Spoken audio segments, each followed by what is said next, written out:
Bienvenidos a nuestra edición Diálogo de Expertos con Anthony Moreno y Eloy Durán, especialistas en inversión pública y exdirectores en SNIP e Invierte.p. Les recordamos que pueden realizar sus consultas por medio del chat, que lo estaremos respondiendo en esta charla. Y adicionalmente pueden preguntar, comentar y compartir en Twitter con el hashtag Diálogo de Expertos, etiquetándonos con @eGobiernoPUC y en Instagram @eGobiernoPUC. Muchas gracias por estar conectados. Les recordamos que el artículo también de la programación multianual de inversiones del Invierte.p, desde un enfoque integrador y colaborativo, les va a llegar a todos los asistentes el día de hoy, a su correo hasta el día viernes 10 de septiembre. Y nuevamente les damos la bienvenida. En esta sesión vamos a contar con los especialistas, el profesor Anthony Moreno y el profesor Eloy Durán. Vamos a tener un diálogo con ellos. Los invitamos, por favor, a compartir sus preguntas a través del chat para que estas puedan ser respondidas al final de la sesión. El día de hoy nos acompaña el profesor Eloy Durán Cervantes. Él es economista de la Universidad del Pacífico, con 34 años de experiencia en los sectores privado y en el sector público. Cuenta con experiencia de 22 años en el sector público, 14 de ellos en el MEF, dentro del Sistema Nacional de Inversión Pública, también como director de desarrollo de capacidades, director ejecutivo, director de política y programación de inversiones, y entre en el 2012 y 2016, director general de inversión pública, docente y consultor en gestión de la inversión pública y proyectos de inversión pública, tanto a nivel de diversos gobiernos regionales y ministerios. También nos va a acompañar el profesor Anthony Moreno Redaño. Él es el coordinador académico del programa de especialización en inversión pública, es ingeniero titulado con honores por la PUC, estudios concluidos, y obtiene el primer lugar en la maestría en gestión pública de la Universidad Nacional Mayor de San Marcos. Cuenta con especializaciones en inversión pública, en gestión de proyectos y calidad. Es parte del equipo creador del SNIP y del Invierte.p. Cuenta con 17 años de experiencia como funcionario en el MEF y como tal ha sido director de seguimiento y evaluación de la inversión pública. También ha sido asesor y consultor en gestión e inversión pública. Asesor para gobiernos regionales de San Martín, Tacna, Junín, Moquegua, Amazonas, El Callao, Puno y Ayacucho. Asimismo, actualmente es consultor para Perú Compras y para el proyecto de mejoramiento y ampliación de los servicios para la provisión de los servicios a los ciudadanos y las empresas de la PCM. Ahora invitamos al profesor Eloy Durán, antes de iniciar el diálogo con los expertos, para que nos pueda explicar un poco acerca del programa de inversión pública y un pequeño panorama de lo que estaríamos viendo el día de hoy. Muchas gracias. Gracias, Shani. Un saludo a todos los que nos escuchan. Es un momento especialmente importante para el país. Pasa la pandemia, tanto la primera como la segunda ola, y necesita recuperarse. El sector privado, por razones obvias, ha quedado muy dañado por las deudas, por la incertidumbre, por la debilidad del mercado. El consumo y la inversión privada se reducen. El consumo público puede crecer, de hecho ha crecido ligeramente, y se necesita que la inversión pública crezca. Está generándose un rebote. La pregunta sería, ¿qué deberíamos hacer nosotros para que este crecimiento sea sostenido? Se calcula que puede crecer casi 19-22% este año, y a partir de los siguientes años, 2022-2025, según el marco macroeconómico multianual, entre 3 y 7%. La idea es hacer que este crecimiento se sostenga en el tiempo y que genere impactos, que genere un dinamismo económico, que integre al sector privado en todos los territorios, que genere empleo y mejores condiciones para la inversión privada. Un poco de esto es lo que vamos a compartir el día de hoy con mi colega y amigo Anthony Moreno para generar ideas, debate en los que nos escuchan y una interacción también a lo largo de sus preguntas en esta hora que esperamos sea de su agrado. Perfecto, muchas gracias, muchas gracias. Sí, simplemente para corroborar lo que Eloy ha simplificado también. La certidumbre económica depende mucho, lo sabemos, de la certidumbre política, por lo tanto estamos en una situación bastante expectante y especial, ¿no? ¿Qué hacemos para eh, reactivar y seguir en la senda del crecimiento en tema económico, en particular con la inversión pública como herramienta fundamental? Ya hemos hablado varias veces de este tema, hoy día en este webinar con Eloy, con quien hemos compartido bastantes cosas, tanto en el sector público como privado. Vamos a intentar a renovar algunas cosas que ya hemos mencionado, ¿no? Desde la academia, en particular desde este programa de especialización, lo hemos hecho. Yo quisiera, como para comenzar un poquito, me permitan compartir ¿no? Voy a compartir una lámina, solamente una lámina, que habla mucho de esto. ¿Me permiten, por favor? Acá está.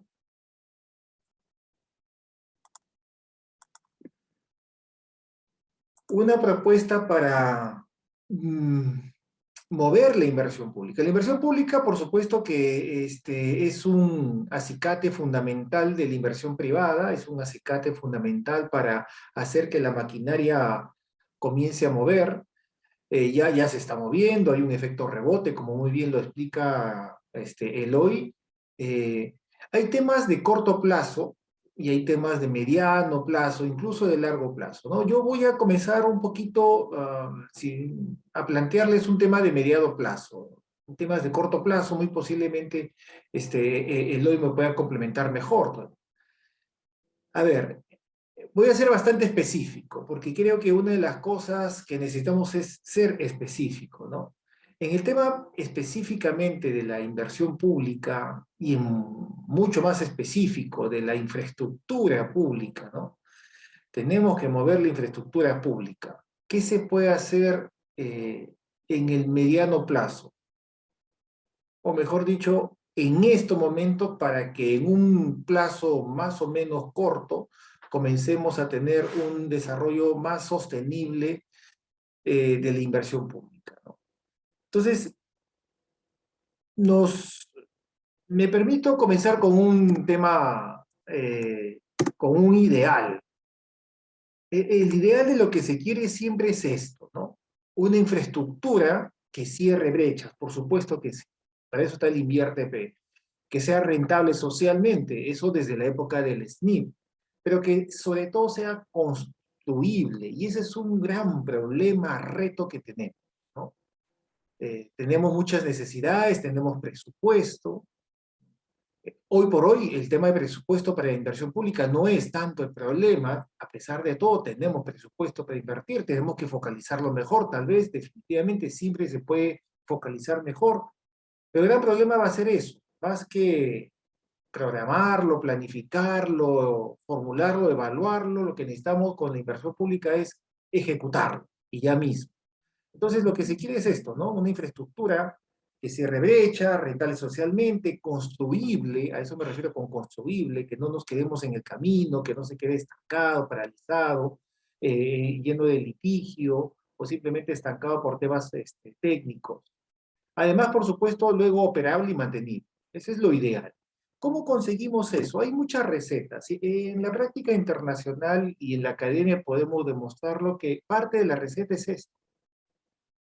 Y me permito nuevamente ser bastante específico, ¿no? Porque lo que queremos hacer son cosas específicas.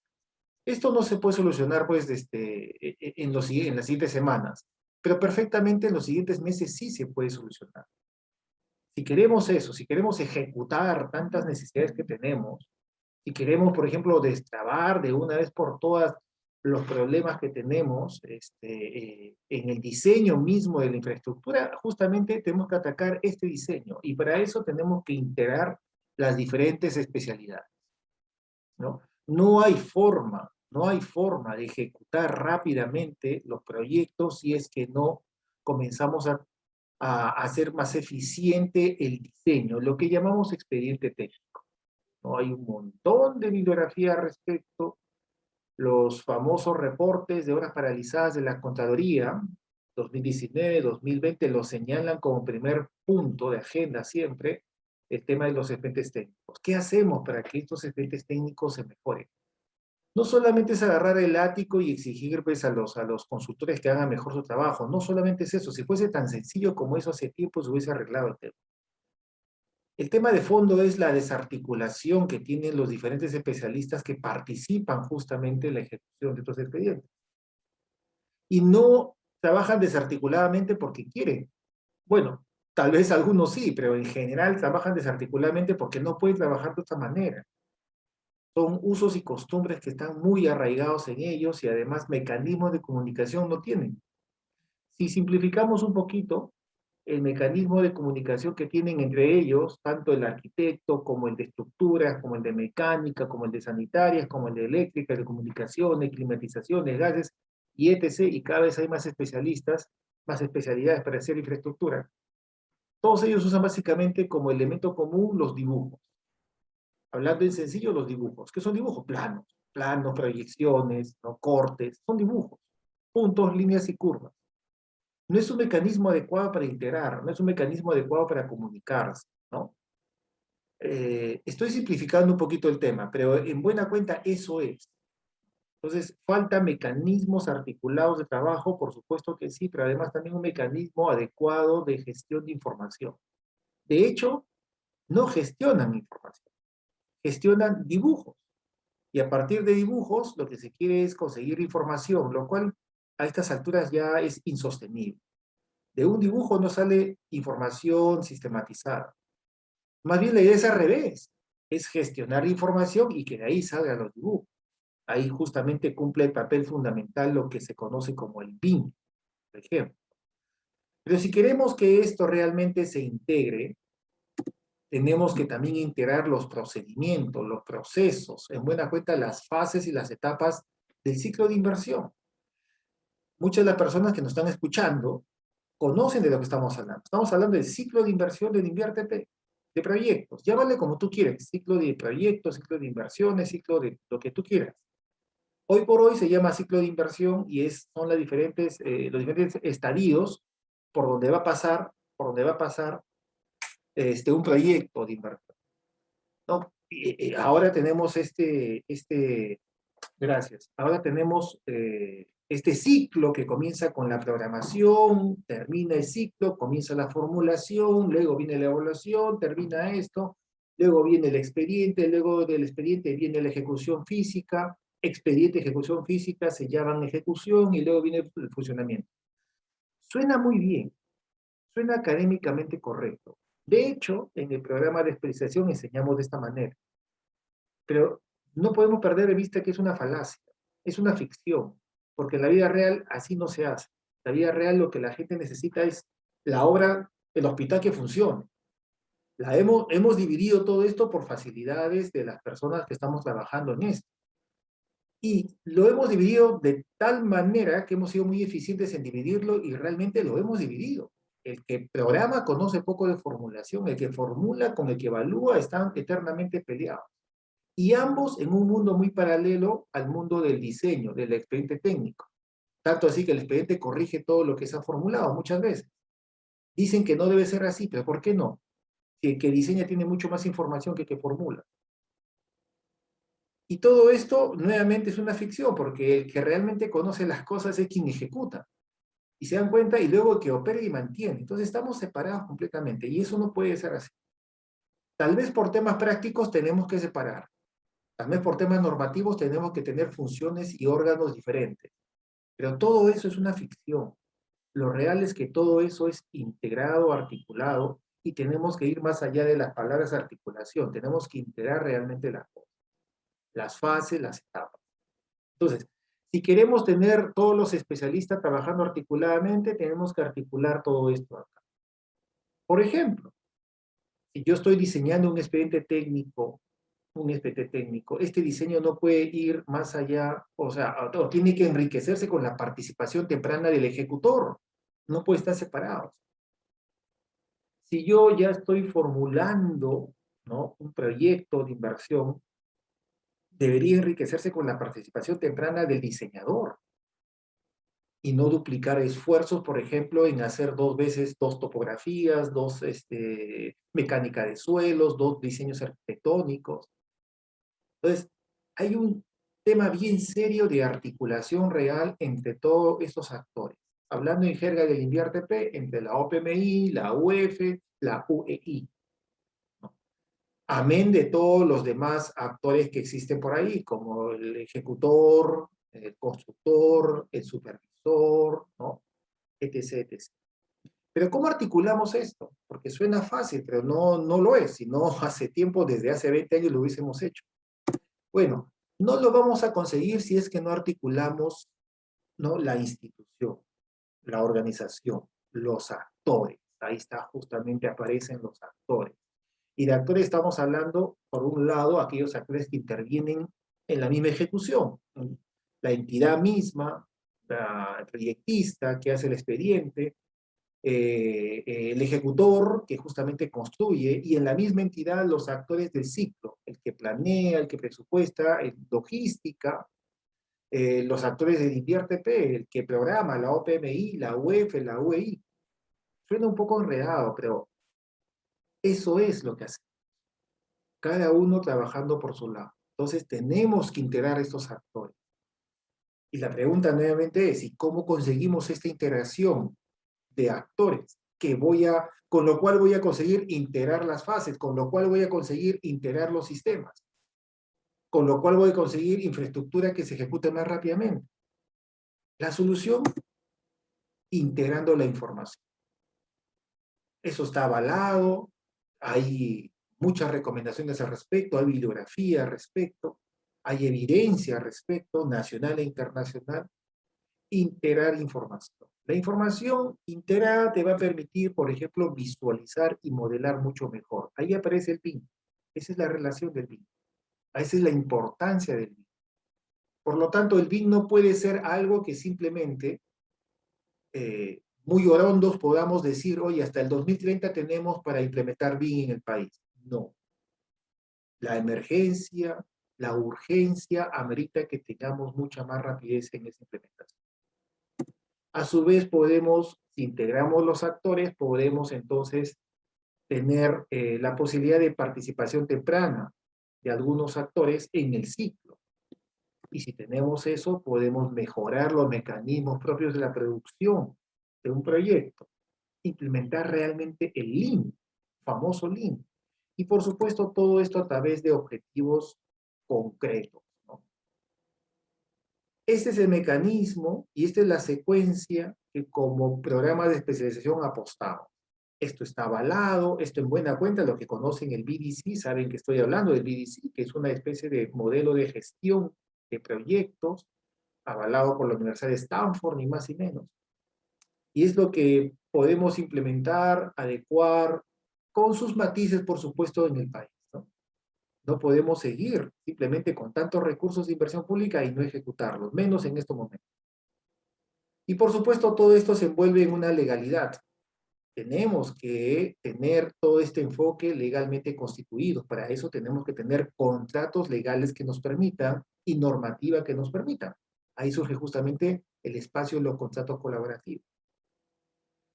Esto no se hace de acá a fin de año, pero perfectamente si comenzamos a hacerlo seriamente, en pocos meses, un año, podemos avanzar mucho de esto.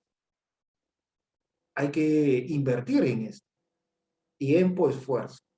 ¿Podemos seguir hablando un poquito más de eso? De hecho, yo quería comenzar con esto, como un tema bien concreto, a mediado plazo, tal vez, y le paso la posta a Eloy para que complemente en su experiencia, en praxis, justamente, otras recomendaciones igual de valiosas. Estimado Eloy, te paso la posta. Gracias, Anthony.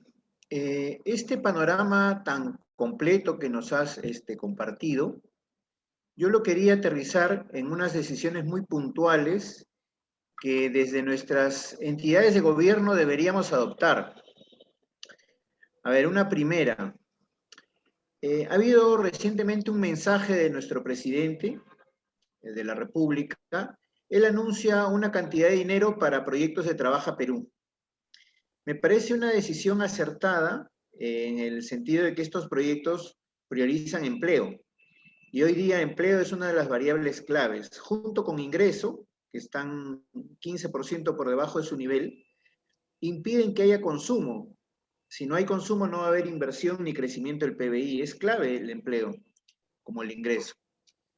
Pero la pregunta sería, ¿por qué no se hace una selección más perfecta de los proyectos para Trabaja Perú? Trabaja Perú, por ejemplo, orientado a reducción de riesgo de desastres, hay cualquier cantidad. Podría haber sido esa una opción. Trabaja Perú para rehabilitar caminos y vías, para dar mejor conectividad a los centros poblados que sacan la producción hacia los grandes mercados. Esa también podría haber sido una orientación. Me temo que no hay ese criterio de decisión. Me temo que se está eligiendo un grupo de proyectos de diferentes puntos del país para que esto alcance para todos. No creo que esa sea una buena selección que genere impacto. Del mismo modo, a nivel de nuestros municipios, hay algunas pequeñas cosas que también se podrían hacer, que podrían facilitar cosas a futuro. Por ejemplo, es importante hacer una labor de mantenimiento de locales públicos. Se ha descuidado. Hay un nivel de gasto muy bajo y eso genera empleo rápidamente. Este impulso reactivador también podría complementarse con un programa de mantenimiento agresivo, que además genera empleo local.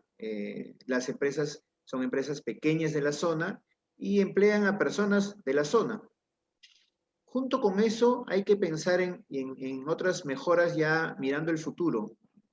Por ejemplo, los mercados deben ser rediseñados, deben adecuarse a un futuro de la nueva normalidad que les va a exigir otros diseños con otros estándares. Podría haberse contemplado esa posibilidad todavía.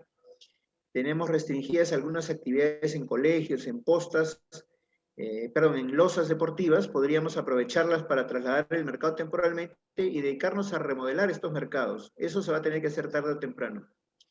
Y finalmente, un agresivo plan de asistencia técnica para las empresas.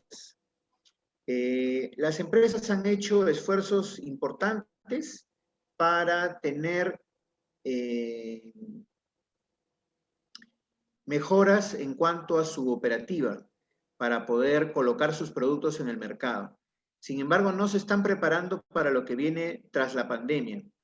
Hay dos factores importantes. Uno, la tecnificación, el mayor conocimiento del consumidor para satisfacer sus necesidades. Y otro factor importante va a ser el desarrollo del concepto de servicio, ¿no? Ya no va a ser tan impersonal, ¿no? Y las empresas que inviertan más en este conocimiento, por un lado tecnología y por otro lado servicio, son las que van a salir adelante. Entonces, eso es lo que nosotros necesitaríamos impulsar. Ahí faltaría un segundo paso de este gobierno para impulsar esto a nivel nacional. Tenemos una variadísima riqueza de productos, sobre todo de origen agropecuario. Eso es lo que dicen nuestros documentos de gestión. Y también una variada cartera de productos naturales, culturales, turísticos, gastronómicos. Entonces, falta un poco más por hacer, creo que no es difícil, hay que darle algún sentido, alguna orientación a este paquete reactivador. Eloy, a propósito de lo que menciona respecto a este paquete reactivador, en específico a lo que mencionas de restablecer las infraestructuras un poquito abandonadas que, bueno, por tema de la pandemia han quedado así, el tema de colegios, ¿no? Por ejemplo, o ayudar en el tema de mercados. ¿Cómo dirías tú cuál sería el papel, si es que tú crees que hay algún papel importante en el tema específicamente de las IOR, justamente para el tema de mercados, colegios, ¿no? Y todo lo demás?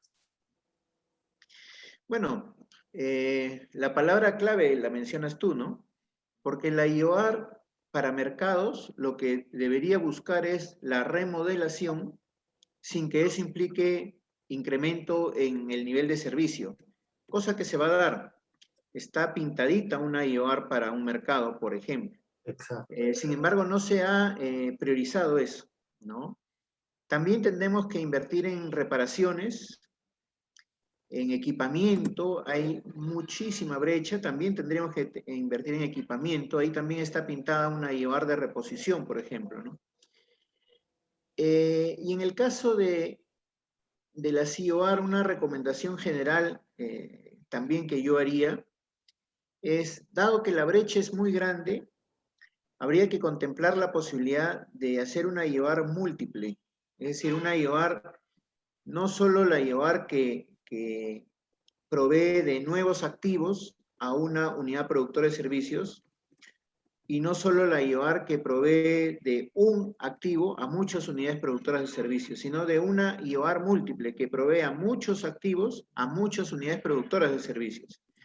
¿No? Para facilitar un poco el proceso, creo que estamos invirtiendo muchos recursos de nuestras entidades en hacer procesos que no agregan valor, como llenar un determinado número de casillas de determinado número de IOARs. Creo que alguna vez te compartí lo que hicimos en PRONIET con 20.000 colegios. Bueno, pues tuvimos que hacer 20.000 fichas IOAR, ¿no?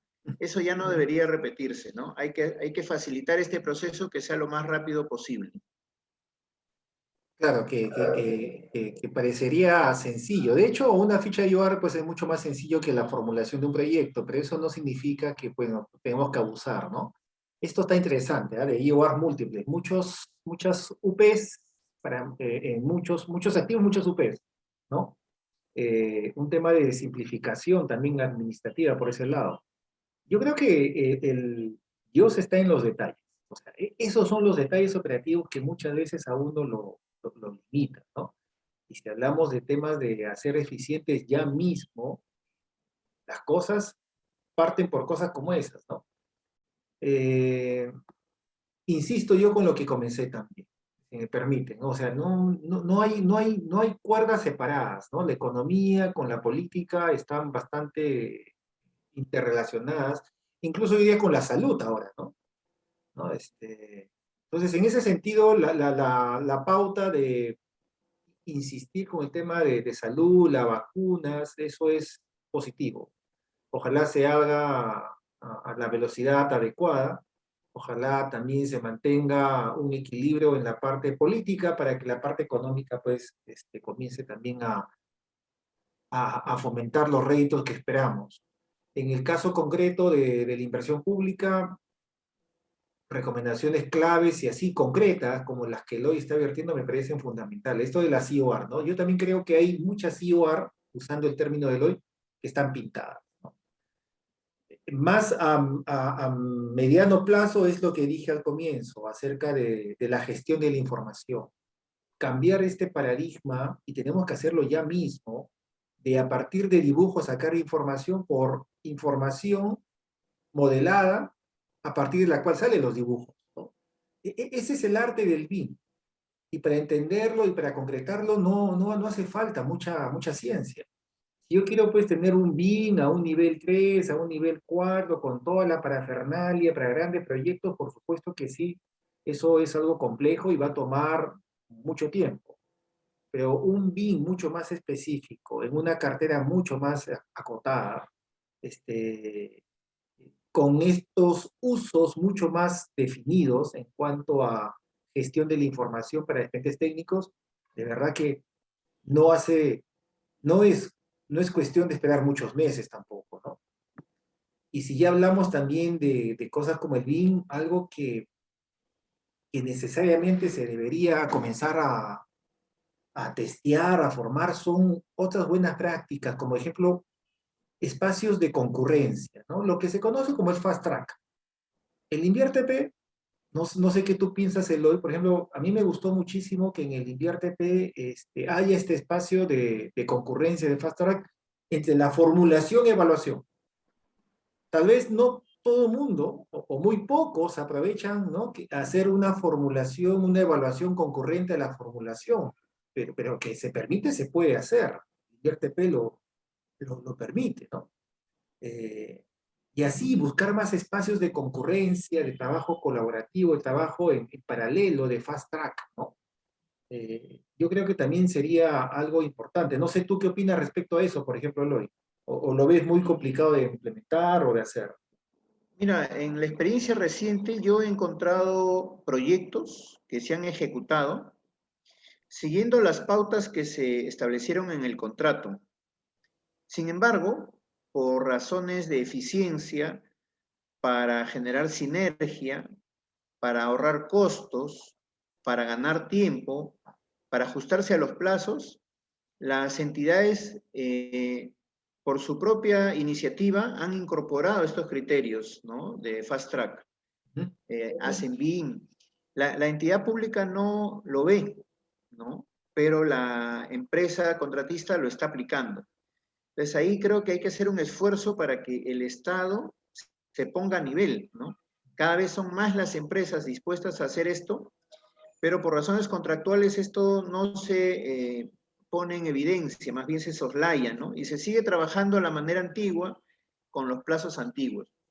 Y dos cositas más grandes, me parece una, todavía no superamos algunos defectos que teníamos en los años anteriores, y tú te acordarás muy bien de eso, ¿no?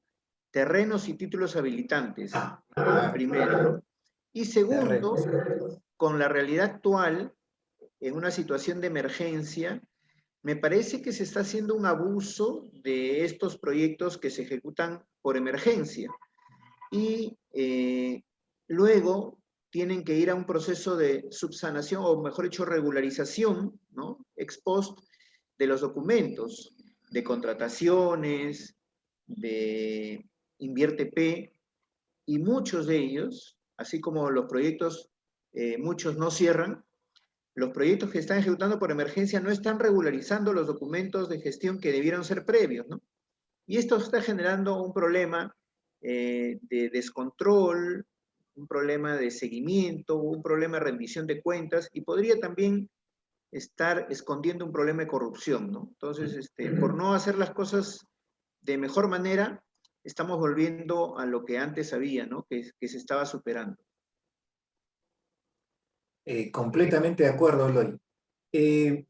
Eloy, en unos minutos debe comenzar justamente su módulo en el programa de especialización en inversión pública que tenemos acá en la Escuela de Gobierno. Así que yo continuaría con algunas cositas más, pero me gustaría que Eloy te despidas porque tampoco queremos abusar mucho de tu tiempo. Sí, bueno, tengo unos minutitos más. Me gustaría agregar un par de cositas.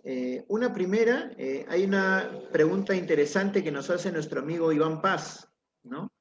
Y él concretamente dice si se puede intervenir o no con una IOR en una unidad productora existente que no fue creada con inversión pública. La respuesta es sí, ¿no? La respuesta es que nosotros con una IOR vamos a intervenir en aquellos activos que nos permitan mejorar el servicio. Sí es posible. Ahora, tiene que ser una intervención acotada, pero que a su vez tenga trascendencia, ¿no? Porque no vamos a estar haciendo varias IORs, ¿no? Tendremos que hacer una concreta que resuelva el problema que se ha generado. Y lo otro, Anthony, un poco ya para despedirme, creo que hay que darle integralidad a la estrategia de intervención. Me parece que debe hacerse un combo de intervenciones que combinen salud con saneamiento, con educación, con nutrición. Se va a necesitar, ¿no? Entonces ya vayamos preparando proyectos de todo tipo. Si intervenimos en todos en paralelo, esto podría generar un impacto mayor que si intervenimos en forma independiente. Un segundo combo que me interesaría explorar es el de infraestructura económica. Vías, energía, telecomunicaciones, saneamiento. Y ya no solamente de la forma tradicional, por ejemplo, en energía ya deberíamos comenzar a ver otro tipo de energías más limpias, energía eólica, energía solar. En el mundo, los países cada vez están migrando hacia este tipo de tecnología, en América Latina también hay cada vez más países que están apuntando a eso, nuestros vecinos, por ejemplo. Y un tercer combo que me gustaría explorar es una fuerte intervención del Estado, dando asistencia técnica, haciendo promoción económica, para poder rescatar toda la riqueza que posee cada territorio, porque todos los departamentos tienen muchas fortalezas que no han sido del todo difundidas, de índole natural, productiva, cultural, gastronómica, turística, ¿no? Haciendo un programa masivo liderado por cada sector que corresponda, pero trabajando todos al unísono para generar un impacto, esto podría tener un efecto mucho mayor que los proyectos que nosotros estamos pensando tradicionalmente, porque los proyectos lo que hacen es generar condiciones para que la inversión privada se desarrolle. Estas otras intervenciones, algunos proyectos, otras actividades, lo que generan es directamente una inyección a la vena, ¿no? Para reactivar la actividad productiva, para mejorar, incrementar la actividad productiva. ¿Y quiénes son los principales beneficiarios? Bueno, los que reciben el servicio de los proveedores, por ejemplo, los turistas, pero también y principalmente la gente que está residiendo en la zona. Los artesanos, los artistas, los dueños de restaurantes y de hoteles, los productores de café, de cacao, de quesos madurados, de la industria acuícola. Directamente ellos se benefician y ese es un impacto muchísimo mayor que no lo estamos aprovechando porque todavía seguimos en la metodología tradicional de hacer proyectos para infraestructura económica y para infraestructura social principalmente, ¿no? Ujú. Hay que refrescar un poquito la cartera de proyectos, las estrategias de intervención y probar estos otros proyectos a ver cómo nos va. Exacto. Y yo lo relacionaría esto con la programación, ¿no? Porque todo esto lo puedes de alguna manera empaquetar cuando tú programas, ¿no? Entonces, ahí también agarramos de paso el tema de la programación, me parece. Ok. Bueno, Anthony, yo te tengo que dejar. Agradezco nuevamente a la universidad por esta oportunidad. Felicito a quienes han tomado la decisión de incorporarse al programa de especialización. Ahí nos estaremos viendo y contigo en cualquier momento, en cualquier conferencia o en los mismos cursos. Siempre ha sido muy grato conversar contigo. Ya nos estamos viendo. Gracias, Eloy. Un fuerte abrazo. Muchas gracias. Muchas gracias, profesor Eloy, por su participación el día de hoy. También agradecemos la participación del profesor Anthony. Y ahora invitamos a todos los participantes que se encuentran en la sesión de Zoom y que también se encuentran conectados a través de Facebook de la escuela a realizar las consultas que deseen o los comentarios en relación a los puntos que se han desarrollado correspondientes al tema de la inversión pública. En este caso tenemos un comentario, profesor Anthony, de Francisco Gamarra. Él comenta en nuestra transmisión en vivo por Facebook: uno de los problemas en las regiones es acceder al financiamiento en los ministerios. Por otro lado, en el tema de ejecución, se sentía dar más énfasis a la gestión del proyecto. Con esto se podrían disipar y superar con mayor agilidad los problemas en ejecución. Es lo que comenta Francisco Gamarra. Sí, y Francisco está en el camino, está muy de acuerdo con lo que estamos mencionando, ¿no? Especialmente en el segundo punto de la gestión. Tenemos ya preestablecido mentalmente y normativamente algunos roles, algunas funciones, ¿no? La programación, la formulación, la evaluación, la ejecución, la supervisión, pero de la gestión no se habla. Legalmente prácticamente no existe. Y mentalmente menos, ¿no? Claro que si tú preguntas al formulador, al ejecutor, al supervisor, todo el mundo dice que gestiona. Falso. Eso no se puede llamar gestión. La gestión, por un lado, también significa una institucionalidad. ¿Qué órgano realmente tiene la función de gestionar? Ninguno. Todo el mundo pues dice que gestiona, pero cuando todo el mundo dice que gestiona, nadie gestiona, ¿no? ¿Y la gestión de qué, además? Gestión de riesgos. De eso estamos hablando. Gestión de riesgos. Y la gestión de riesgo no solamente es un documento que se le agrega al expediente técnico y que luego el supervisor tiene la la obligación de hacerle un seguimiento a este documento, lo cual casi nunca lo hace, dicho sea de paso. La gestión de riesgo es mucho más que esto, ¿no? Es justamente desde el comienzo mapear todos los riesgos, problemas, cuellos de botella y anticipadamente ir gestionándolos, solucionándolos si es posible o articulando la solución con los actores que tienen más potestad para hacerlo. Entonces, ese tipo de gestión no está institucionalizado, ni siquiera tenemos una específica de gasto para eso. ¿Cómo puedes contratar a alguien que te haga eso? Y si contratas a alguien, ¿qué cosa va a tener que hacer exactamente? Y si en tu entidad tú formas un grupo de gestión, una oficina de gestión, una PMO, ¿qué hace exactamente? Eso no lo hemos desarrollado. Hay un montón de prácticas y un montón de recomendaciones que en estos foros, por ejemplo, siempre permanentemente estamos insistiendo, pero el Estado todavía no lo hace suyo, ¿no? Justo hace unas horas estaba con un ministerio y con Perú Compras, que tiene justamente la responsabilidad de implementar temas de gestión, ayudar en temas de gestión a través del Decreto Supremo 236 del año pasado, ¿no? Para implementación de PMOs. Pues salvo esas iniciativas y salvo las iniciativas con los gobiernos a gobierno, no existe. Entonces, Francisco, tienes toda la razón. El tema de gestión todavía es un tema, es una deuda, ¿no? El acceder a financiamiento. Mira, sí, no es fácil, de hecho, y menos en una situación como esta, pero viéndolo de otra perspectiva, debemos tener también conciencia de que hablamos todos los años de 40.000 millones de soles, más o menos para proyectos de inversión. Ese es el presupuesto de proyectos a nivel nacional, 40.000 millones de soles. De los cuales, si con suerte, llegamos a ejecutar unos 20.000 millones de soles, o sea, casi la mitad no se ejecuta. Y de lo que ejecutamos es una ejecución financiera, que muchas veces no tiene una repercusión o un paralelo en tema de ejecución física. Entonces, en realidad, el financiamiento siempre es algo necesario y deseable, pero no es el gran problema. Tal vez para algunas instituciones sí lo sea.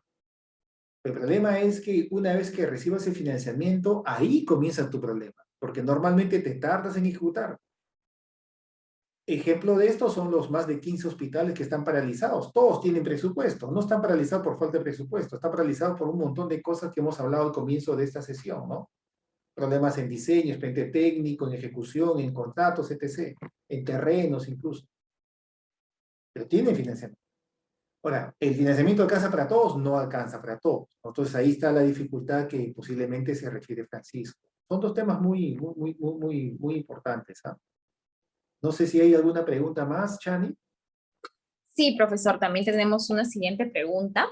En IOARs múltiples, ¿cuál sería la forma de formulación o es una creación que el sistema invierte, lo normará futuramente? Claro, eso fue una idea que acaba de mencionar Eloy y lo menciona también y lo sustenta mucho más y lo desarrolla en sus clases, ¿no? Y es muy interesante. No está normado en estos momentos, no hay un desarrollo normativo respecto, ni procesos. Es parte de las propuestas que hacemos, ¿no? Lo que pasa es que en la academia, en la escuela de gobierno, cuando enseñamos el curso de Invierte-P o el programa de Invierte-P o el curso de herramientas de gestión de inversiones, siempre enseñamos, por supuesto, sobre la base de la norma y lo que actualmente se puede hacer. Pero luego, como ya se han dado cuenta, nos damos la licencia para dedicarle toda una clase o dos clases a recomendaciones que el Invierte-P podría hacer y que la norma de contrataciones podría y debería hacer, ¿no? Y de hecho muchas de estas recomendaciones que hacemos desde la academia luego se implementan, ¿no? Incluso también ayudamos a su implementación. Una de estas ideas que todavía no se implementa es justamente esto de las IOR múltiples, ¿no? Que nos permitan hacer lo mismo, solamente que evitándonos tanta formatería. O sea, es un tema de eficiencia. En un solo formato, en un solo registro, intervenir en múltiples unidades productoras y a su vez en múltiples activos, ¿no? Es decir, haciendo un análisis integral de las unidades productoras de salud, por ejemplo, en mi municipalidad, con un solo análisis, luego eso lo podemos vaciar en un solo documento y a partir de ahí ya comenzar la ejecución. Pero eso no está normado todavía, por si acaso. Eso es una propuesta de las tantas que salen de estos cursos que dictamos, ¿no? A propósito, en el tema de IOR, el IOR que sí existe actualmente, incluso los IOR múltiples que podrían existir a futuro cercano, tengan en cuenta lo siguiente: una IOR en realidad es una herramienta de formulación, es decir, las IORs, su necesidad surge en la fase de funcionamiento. Luego se programan simplificadamente. Luego se formulan, entre comillas, ¿no? Aunque la norma dice que no se formulan, la verdad es que hay cierta formulación simplificada a través de un formato, el formato 7C. Sin embargo, ahí termina la simplificación. O sea, la gran simplificación de una IOR no está tanto en la ejecución. La simplificación de una IOR va por el lado de la fase de formulación, en el sentido de que en lugar de estar formulando un proyecto de inversión que toma meses, ¿no? Determinando la causalidad, determinando la rentabilidad social, determinando la integralidad, determinando el tamaño, dimensionamiento, determinando etc., todo lo que se formula, ¿no? En lugar de eso, algunas circunstancias, algunos problemas evidentes y manifiestos, de poca complejidad, se simplifican en una fichita de un par de páginas, digamos, que es una IOR, ¿no? Entonces, por tema de baja complejidad se hace esto, la IOR. Es una simplificación. En lugar de meses formulando, lo simplificas en algunos días o semanas, ¿no? Esa es la ventaja de la IOR. La IOR, su ventaja no es tanto en la ejecución, porque ¿cómo ejecutas una IOR? Igualito que un proyecto. Esa claridad, por si acaso, no la deben perder. Un proyecto tú ejecutas a través de contratos de obras, bienes y servicios. Una IOR, igual, se ejecuta a través de contratos de obras, bienes y servicios. Es igualito. La gestión contractual, los contratos y la forma como tú contrates y las facilidades y la inteligencia de la norma contractual te va a determinar la eficiencia en la ejecución tanto de proyectos como de IORs. No es la IOR por IOR solamente, ¿no? Entonces, por eso que es importante que la norma de contrataciones ya adopte algunas prácticas y permita, en todo caso, adoptar algunas prácticas colaborativas, como por ejemplo la concurrencia, el fast track que estamos mencionando, ¿no? Entonces, claro, alguien me dice, no, pero las IOR se ejecutan más rápido. Bueno, se ejecutan más rápido, sí, porque son obras más pequeñas, ¿no? Entonces, en lugar de hacer una licitación, tal vez sea solamente una adjudicación simplificada. Pero salvo ese detalle, por lo demás es igualito que un proyecto. Eso es Chani. No sé si hay alguna pregunta más. Sí, profesor, también tenemos preguntas adicionales. Nos comentan, ¿qué entidad, mejor dicho, nos preguntan, ¿qué entidad es la que tiene responsabilidad inmediata en financiar una IOR? He visto que formulan el IOR en un municipio distrital, pero luego están buscando el financiamiento en diferentes entidades. Ah, ya. Sí, eso está hasta cierto, está mal, eso no es así, ¿no? Esa práctica es una práctica muy del SNIP, del sistema antiguo, ¿no? En el SNIP, la idea era formular más allá del financiamiento. Tú formula todas tus necesidades. Tienes necesidades múltiples y formula todas las que tú quieras. Entonces, en el SNIP era muy común tener un montón de proyectos viables, perfiles viables, factibilidades viables y no tener financiamiento. ¿Por qué? Porque la idea era formular todo lo que se podía, todas las necesidades que tú veías en tu comunidad. Y estaba mal. ¿Por qué? Porque para comenzar, estabas malgastando recursos. Porque si no tienes para ejecutar, ¿qué vas a formular? Uno. Y dos, también estás malgastando, estás creando expectativas, ¿no? Entonces, el InviérteP es diferente. En el InviérteP estas necesidades tú las programas. Tú tienes que programar, tienes que hacer un ejercicio de programación de acuerdo a lo que normalmente recibes o de acuerdo a las coordinaciones que tú vas a hacer con los sectores o con el MEF.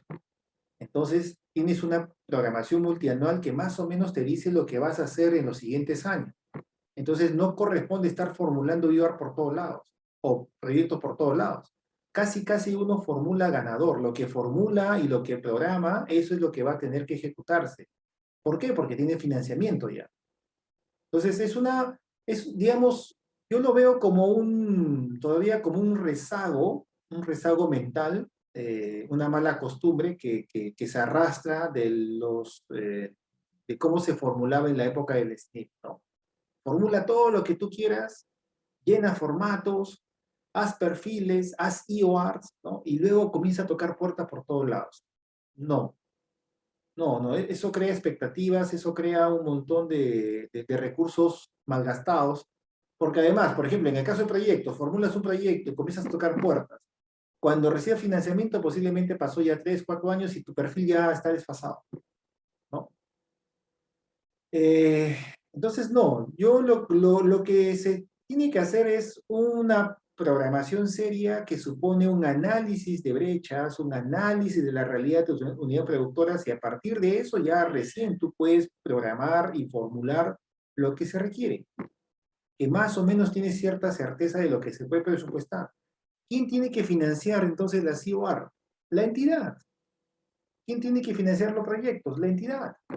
La entidad no tiene presupuesto. Bueno, entonces tiene que comenzar a coordinar. Y tal vez eventualmente en una de esas el financista te va a pedir un proyecto avanzado o una IVAR terminada. Ya, eso es diferente. Eso ya es diferente. Ya tú lo vas a tener que hacer porque te lo están pidiendo. Pero es distinto a lo que estamos hablando, de que yo comienzo a llenar un montón de formatos 7C y comienzo a llenar un montón de perfiles por todos lados y fichas técnicas y luego comienzo como mendigo, a tocar las puertas. Eso esa no es la filosofía del Inviértete, ¿no? Por eso que se llama Sistema Nacional de Programación Multianual. No es simplemente llénate de ideas y luego toca las puertas a ver, alguien te va a abrir las puertas y si no te quejas al gobierno. No, eso no es. Sí, eso sería mi respuesta. No sé, Chani, ¿alguna pregunta Sí, más? gracias, profesor. Sí, también tenemos la participación de Caleb Rojas Castillo, comenta en nuestra transmisión en vivo por Facebook y pregunta, ¿qué consejos o sugerencias tienen relación a repotenciar la educación superior tecnológica en materia usando los instrumentos discutidos en el presente espacio, tanto de sostenibilidad económica, por ejemplo, la posibilidad de crear una unidad formuladora en determinados institutos de excelencia, como en materia de infraestructura, por ejemplo, IOAR en una serie de institutos? Claro, la educación técnica, no, la educación tecnológica superior es fundamental. De hecho, los institutos tecnológicos son unidades productoras, o sea, eso no quepa la menor duda, ¿no? Y como tales son susceptibles a ser intervenidos con estas inversiones que hablamos. Proyectos en la cosa más compleja, de creación tal vez, o de mejoramiento grandes o ampliaciones grandes, pero siempre las IOR pueden ayudar, sobre todo en el tema de equipamiento. ¿Qué pasa si yo tengo un instituto tecnológico superior cuyo principal problema son los equipos ya viejos? ¿O es la falta de equipos? Reemplazar los equipos o la falta de equipos, eso básicamente son IOR, ¿no? De reposición o de optimización respectivamente. Entonces, no podría yo discutir qué tan importante es la educación técnica superior. Yo tengo una idea al respecto, yo creo que es muy importante. Pero creo que más allá de eso, la pregunta de Caleb va por el tema de en qué herramientas se puede beneficiar para justamente potenciar esto. La COR, nuevamente. La COR. Ahí sí lo que faltaría es el tema de financiamiento, que es lo que han mencionado, ¿no? Claro, tú puedes hacer IOR, CALS, pero eso, ¿cómo luego se financia?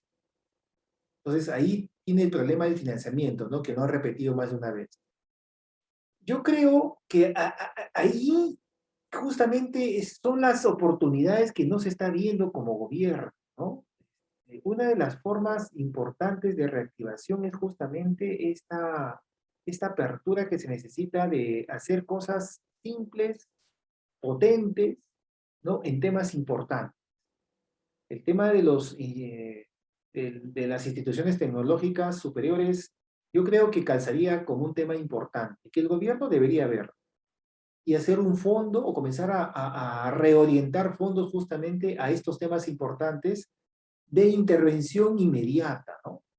Porque una cosa es repotenciar, potenciar, rehabilitar algún equipamiento o comprar equipamientos, y una cosa es hacer todo un instituto nuevo. Todas las cosas nuevas, eso es a mediano plazo. Y para hacer estas cosas nuevas a mediano plazo, antes yo resolvería todo el problema de diseño que les expliqué en el gráfico que les enseñé. Pero lo inmediato no es eso. Lo inmediato son pequeñas ampliaciones, reposiciones, ¿no? Remodelaciones. Eso sí se puede hacer. Eso sí se puede hacer y se debería hacer. Pero eso parte desde el gobierno central, que tenga una mirada clave de cómo se reactiva, ¿no? ¿Por qué? Porque si no tienes esa mirada clave, vas a comenzar a ofrecer, como se ofreció en algún momento en el mensaje presidencial, 5 hospitales por gobiernos regionales, hospitales nuevos. ¿Y dónde están los 16, 17 hospitales paralizados? Muchos de ellos en gobiernos regionales. Mejor dicho, todos en gobiernos regionales.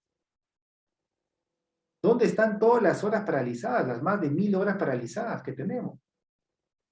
¿Dónde están las obras o las unidades productoras que ya existen y son importantes, ¿no? Como la de técnico superior, que necesitan pequeña repotenciación? Entonces, en lugar de estar pensando cosas nuevas, está bien que se piensen cosas nuevas, a mediano plazo, largo plazo, pero hay que corregir antes algunas cosas, ¿no?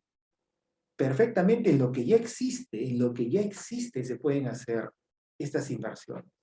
Y el shock de inversiones debería tener un gran componente justamente en eso. Reactivar estas obras paralizadas, en mover estas unidades productoras ya existentes y que están un poco descuidadas, ¿no? Ahí, no sé si... Yo respondería así a Caleb, ¿no? Me parece un tema importante, uno de los tantos temas importantes que se puede intervenir prontamente y reactivar prontamente, ¿no? El Perú es un país que necesita de tema técnico también superior. Gracias, profesor. Tenemos también una siguiente pregunta. ¿Es oportuno elaborar y ejecutar IOR como medidas de acción inmediatas en unidades productoras que cuentan con PIB viables, pero debido a su tiempo de ejecución resultaría tarde su término de la obra integral? A ver, ahí hay que siempre respetar la norma, ¿no? Yo suelo discutir muchas veces la norma porque algunas cosas no son muy eficientes. Pero mientras las normas no se corrijan o no se mejoren, se tienen que respetar. Y la norma del INVIERTE es clarísimo. Si tú tienes un proyecto ya viable, en plena ejecución, no puedes hacer IORs de algún componente de este proyecto. A no ser que este proyecto esté viable y no ha comenzado ejecución. Ahí sí puedes hacer una IOR de un componente, ¿no? Pero yo diría que en ambos casos, así la norma lo permita, yo diría que es innecesario. ¿Por qué? Nuevamente, porque una IOR, ¿en qué te ayuda? ¿A ejecutar o a formular? A formular. Una IOR no es que se ejecute más rápido. Una IOR igual tiene que hacer un expediente técnico, tiene que hacer un contrato de obra, es una supervisión, lo mismo, tu proyecto. Lo que la IOR te va a ayudar es a formular más rápido, en lugar de pasarte y hacer todo una formulación de meses y de una manera integral, por ejemplo, de todo un colegio. Simplemente llenas una fichita para ver los baños o un aula, ¿no? Entonces, eso es lo que te ayuda a la IOR. En lugar de meses formulando, lo puedes hacer en cuestión de horas o de días, una fichita de IOR. Entonces, pero la ejecución es la misma. Por lo tanto, si ya tienes un proyecto integral viable, o sea, todo está formulado, todos los componentes están formulados, están viables. Por lo tanto, no tiene sentido sacar un componente y volverlo a formular como una IOR, si ya está formulado. Más bien tu problema sería la ejecución. Y es un tema de ejecución. En lugar de ejecutar todo el paquete grande que toma su tiempo, tal vez hacer ejecución por partes. si es que legalmente y operativamente se puede. O sea, la ejecución por partes se puede hacer. Muchas unidades productoras se ejecutan por partes. No tienes que hacer un solo contrato por todo. Por ejemplo, una carretera es un solo proyecto, es una sola formulación, pero cuando lo ejecutas por partes. Tienes varias obras, varios contratos. Habrá que ver caso por caso. Un colegio, por naturaleza, se ejecuta todo en un solo contrato. No vas a hacer un contrato para hacer las aulas, otro contrato para hacer el patio, otro contrato para hacer los baños, no, es un solo contrato por toda la infraestructura, ¿no? Pero puedes dividir, o un contrato para hacer toda la infraestructura, otro contrato para hacer el mobiliario, otro contrato para hacer el servicio de capacitación, ¿no? Entonces va a depender de la lógica de cómo tú contrates. Siempre intentando y respetando y teniendo en cuenta que no se puede fraccionar contratos, ¿no? Pero que se puede hacer varios contratos en un proyecto, se puede hacer. No sé si me estoy dejando explicar. Es decir, si ya tienes un proyecto viable y quieres ejecutar una partecita nomás, porque ejecutar todo es demasiado, ese es un problema contractual, ya no es un problema del inviértete, ya no tiene sentido hacer una IOR por una partecita. ¿Para qué? Ya lo tienes viable. Más bien, si se puede legalmente, ejecuta esa partecita en un contrato aparte, sin que sea fraccionamiento, ¿no? Porque si es fraccionamiento, ni siquiera una IOR te va a salvar, ¿no? Esa sería la respuesta. Muchas gracias, profesor, por sus comentarios y sus respuestas en relación a las preguntas planteadas por los participantes. Agradecemos también a los participantes los comentarios el día de hoy. Antes de pasar a la información comercial del programa de especialización en inversión pública, le invitamos, profesor Anthony, a brindar unas palabras de cierre en relación al programa y su invitación en la participación de esta actividad académica. Muchas gracias. Bueno, gracias. Para comenzar, agradecerte, Chani, por estar ahí, ayudándonos en este webinar, acompañándonos, coordinándonos como siempre. Y a todos los que están ahí también les agradezco por su paciencia, por su tiempo que nos regalan, muy amables por seguirnos. Y sí, los esperamos. Este es un programa integral de 150 horas, hecho por gente que le apasiona la inversión pública y tiene muchas experiencias, y creo que ustedes pueden conocer perfectamente a los docentes, ¿no? A Eloy va a estar como docente, está George Sánchez, está Manuel Velasco, David Grandés, David, y hemos pasado por el MEF, años hemos estado en el MEF en inversión pública. De hecho, David y Manuel todavía siguen en el MEF, ¿no? David es el asesor legal y Manuel es uno de los coordinadores que tiene la promoción multinacional de inversión, ¿no? Está Nancy Zapata, también nos acompaña, que ha sido por años la responsable de metodología en inversión pública.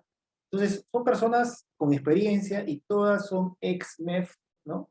Si eso les dice algo, ahí estamos ahora tal vez en otros lares como consultores, asesores, pero siempre en inversión pública.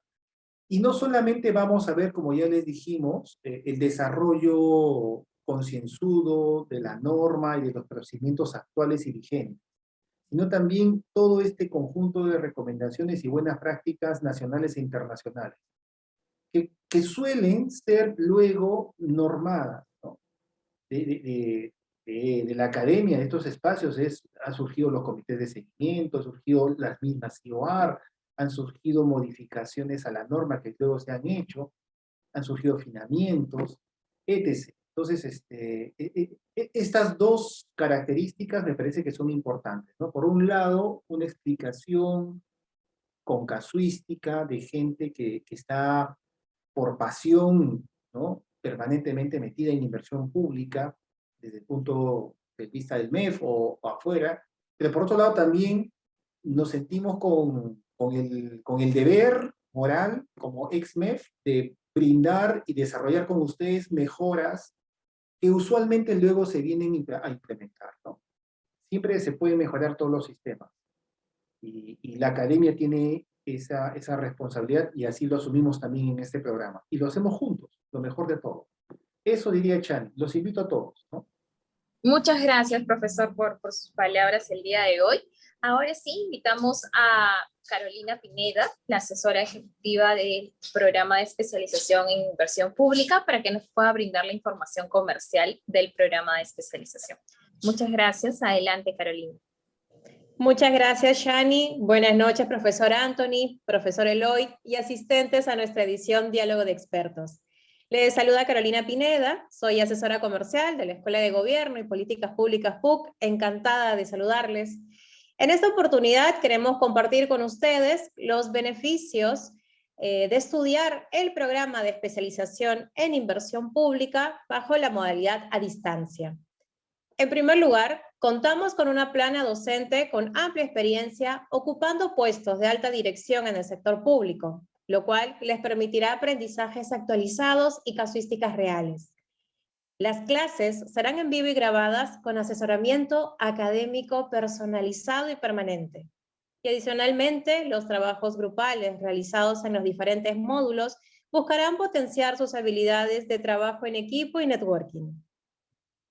Por ello, los invitamos a ser parte de nuestro programa de especialización en inversión pública. Actualmente cuenta con un beneficio de pronto pago hasta este viernes 10 de septiembre, como también contamos con las tarifas de pago fraccionado y tarifa general. En estos momentos, a través del chat, estamos brindando los enlaces directos del brochure informativo y descripción a nuestro programa.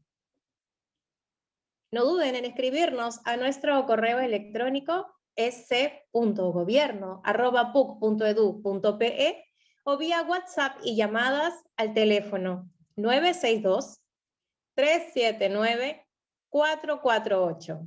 De la misma manera, vía chat, estamos brindando el enlace directo de nuestro WhatsApp para poder resolver sus consultas. Muy buenas noches a todos, quedamos atentos.